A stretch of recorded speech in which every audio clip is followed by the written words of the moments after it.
శ్రీకాకుళం జిల్లా ప్రజలందరికీ నమస్కారం. శ్రీకాకుళం నుండి తిరుపతి, హైదరాబాద్ వంటి ముఖ్య ప్రాంతాలకు నేరుగా ట్రైన్స్ నడపాలన్నది మన జిల్లా ప్రజల తాలూకా కల. అది నా కల కూడా. అందుకోసం నేను ఎంపీగా అయినప్పటి నుంచి ఒక లక్ష్యంగా పెట్టుకొని నూతన రైళ్ల కోసం నిరంతరం కృషి చేశాను. ఈ విషయంపై రైల్వే మంత్రుల్ని కలిశాను, రైల్వే బోర్డు అధికారులు కలిశాను, డిఆర్ఎం అలాగే జెడ్ఎం ఈ లెవెల్లో జరుగుతున్న మీటింగ్స్లో కూడా పాల్గొని ఈ విషయం మీద ప్రత్యేకంగా ప్రస్తావించాను.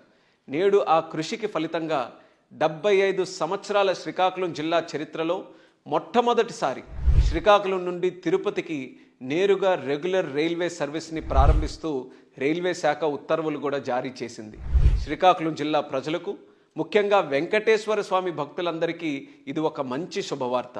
17439 17440 తిరుపతి శ్రీకాకుళం హంసఫర్ ఎక్స్ప్రెస్ రైలు ప్రతి ఆదివారం సాయంత్రం తిరుపతి నుండి శ్రీకాకుళం, అలానే ప్రతి సోమవారం మధ్యాహ్నం శ్రీకాకుళం నుండి తిరుపతి ప్రయాణిస్తుంది.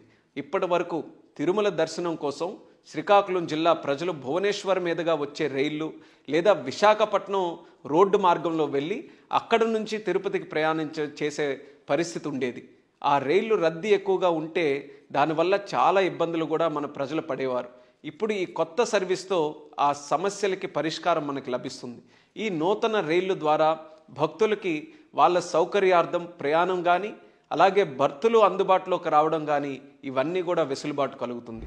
ముఖ్యంగా ఇది తిరుపతి వెంకటేశ్వర స్వామిని మరియు మన అరసవెల్లి సూర్య భగవానుడిని అనుసంధానం చేయడానికి ఒక గొప్ప ఆధ్యాత్మిక ప్రయాణంగా ఇది రేపు మారుతుంది.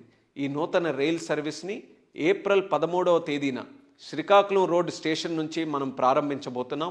మన శ్రీకాకుళం జిల్లా ప్రజలు దీర్ఘకాలిక కోరిక నెరవేర్చిన రైల్వే శాఖ మంత్రివర్యులు అశ్విని వైష్ణవ్ గారికి జిల్లా ప్రజల తరపున హృదయపూర్వకమైనటువంటి కృతజ్ఞతలు కూడా తెలియజేస్తూ, రానున్న రోజుల్లో మరిన్ని నూతన సర్వీసులు శ్రీకాకుళం నుండి ప్రారంభమయ్యేలా నేను నా కృషి కంటిన్యూస్గా చేస్తూనే ఉంటాను. శ్రీకాకుళం జిల్లా రైల్వే ప్రగతిని మరింత ముందుకు తీసుకొని వెళ్తానని తెలియజేసుకుంటూ మరొక్కసారి శుభాకాంక్షలతో మా జిల్లా ప్రజలందరికీ కూడా నమస్కారాలు.